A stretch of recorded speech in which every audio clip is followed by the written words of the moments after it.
Twister on Tuesday. Chapter 1. Tuesday. Jack opened his eyes. Sunlight streamed through his window.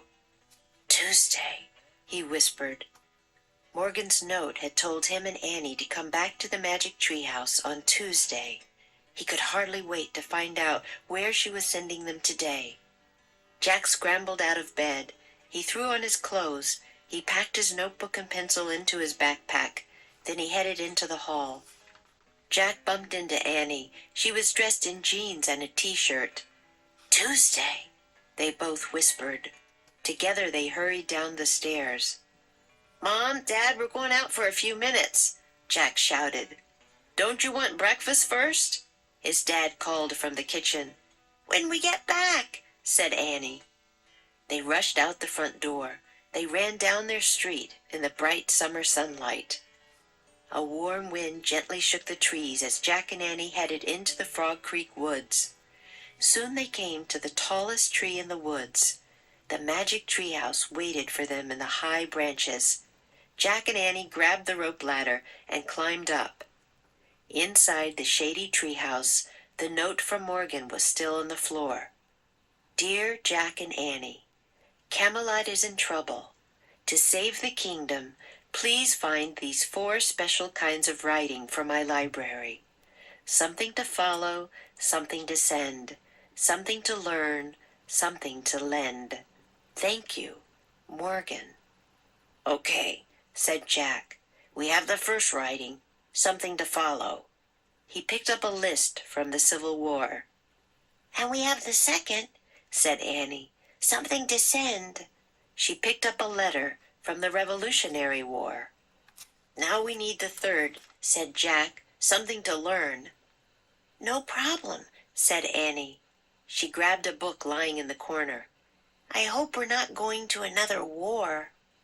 Jack and Annie looked at the cover. It showed a field of tall green grass. The title was "Life on the Prairie." "The prairie?" said Annie. "We already went to the prairie the time we met Black Hawk." "Yeah," said Jack, remembering their adventure with the Native American boy. He opened the book and turned to a picture of an old-fashioned train crossing the prairie. "Oh," he said, "I get it.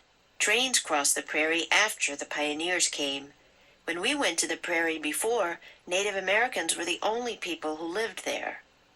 "So we must be going to pioneer time," said Annie. "I think so," said Jack. He pointed at the picture that showed the train crossing the prairie. "I wish we could go there," he said.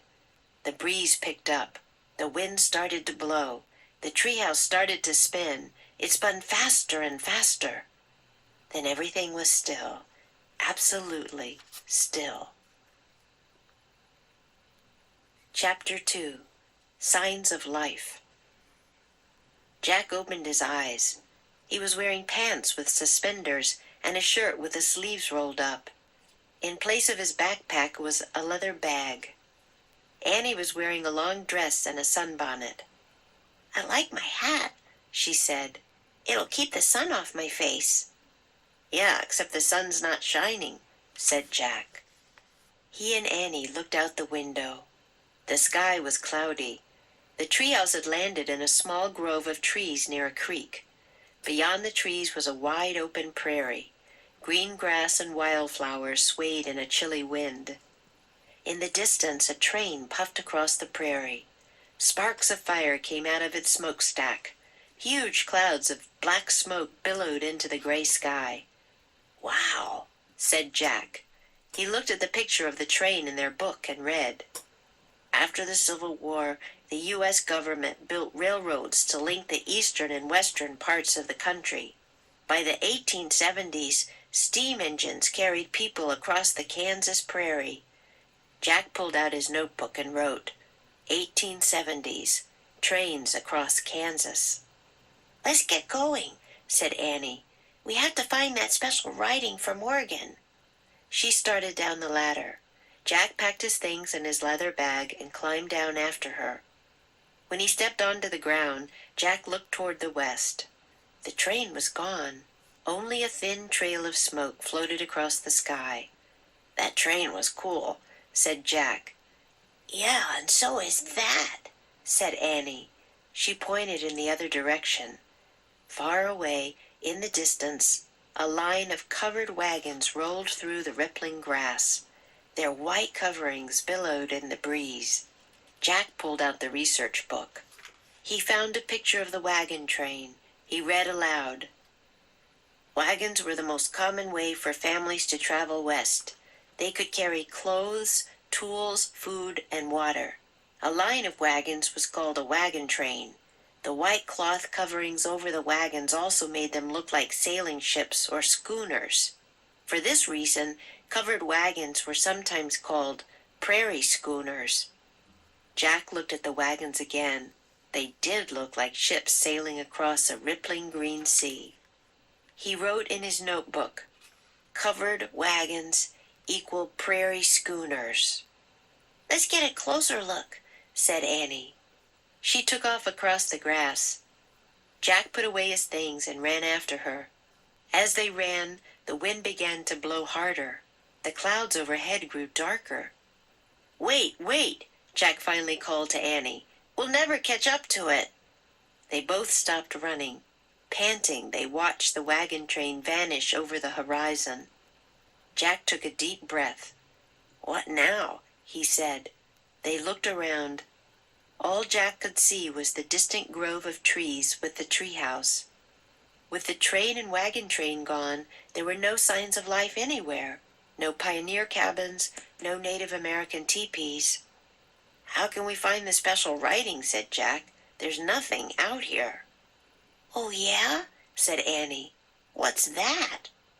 She pointed to a rusty pipe sticking out from the top of a small hill. Streaming from the pipe was a column of black smoke. "Oh, man," said Jack.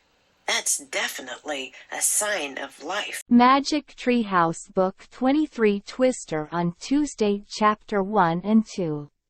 Chapter 1 Tuesday. Scramble out of. Jack scrambled out of bed. Throw on one's clothes. He threw on his clothes. Bump into. Jack bumped into Annie. Rush out. They rushed out the front door. Pick up. The breeze picked up. Chapter 2 Signs of Life. With one's sleeves rolled up.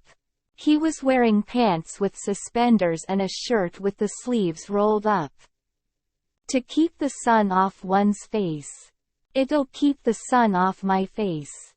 So is that. Yeah, and so is that, said Annie. Get a look. Let's get a closer look. No sign of. With the train and wagon train gone, there were no signs of life anywhere, no pioneer cabins, no Native American teepees. Practice makes perfect.